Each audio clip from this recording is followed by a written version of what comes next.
महाकुंभ 2025 में इस बार एक अनोखी शख्सियत चर्चा में है, बिजनेसमैन बाबा।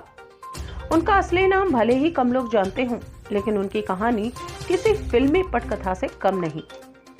एक समय में करोड़ों का कारोबार करने वाले इस व्यक्ति की जिंदगी में ऐसा मोड़ आया कि उन्होंने अपना सब कुछ त्याग कर अध्यात्म का मार्ग अपना लिया। हालांकि इससे पहले उनके ऊपर अरबों के फ्रॉड का आरोप लगा, उन्हें जेल तक जाना पड़ा, लेकिन अब परम बाबा अध्यात्म के रास्ते पर हैं।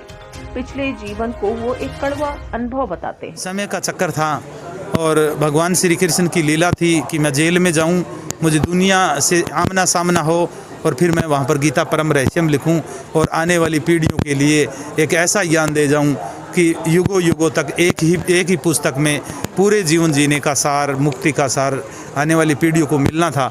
इसलिए समय का चक्कर घुमा और मुझे जेल में जाना पड़ा। बिजनेसमैन बाबा का दावा है कि वो कभी एक सफल उद्यमी थे।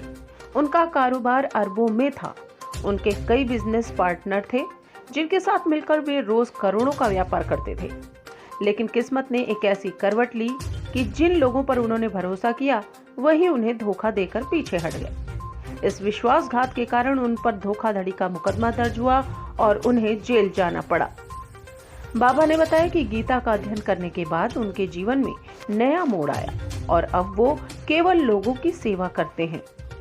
आज प्रेस कॉन्फ्रेंस में उन्होंने खुलकर अपने विचार साझा किए और हर सवाल का बेबाकी से जवाब दिया। बिजनेस जब मैंने किया तो कंपनी के अंदर हजारों लोग, तो नहीं कहूँगा सैकड़ों लोग करोड़पति बने थे और बहुत सारे एम्प्लॉय भी थे और जो लोग मेरे को बोलते थे कि ये हमारे भगवान है, भगवान है।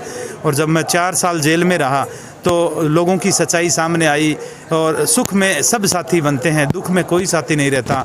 जब मेरे दुख आया तो संसार का मुझे सत्य का बोध हुआ कि यहाँ पर सब झूठी दुनिया है और जो मेरे अपने जो बोलते थे कंपनी के एम्प्लॉय, डिस्ट्रीब्यूटर, उन लोगों ने ही मेरे ऊपर FIR की, 4.5 साल तक निकलने नहीं दिया।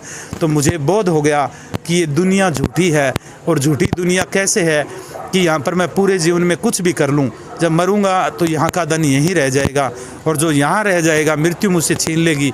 उसको मैंने पहले ही ठोकर मार दी है और मृत्यु मुझसे एक शून्य को, ओम को नहीं छीन पाएगी। उसको मैंने प्राप्त कर लिया है। महाराज जी, जो आपके ऊपर समय का चक्कर था और भगवान श्री कृष्ण की लीला थी कि मैं जेल में जाऊं, मुझे दुनिया से आमना सामना हो और फिर मैं वहां पर गीता परम रहस्यम लिखूं और आने वाली पीढ़ियों के लिए एक ऐसा ज्ञान दे जाऊं कि युगों युगों तक एक ही पुस्तक में पूरे जीवन जीने का सार, मुक्ति का सार आने वाली पीढ़ियों को मिलना था।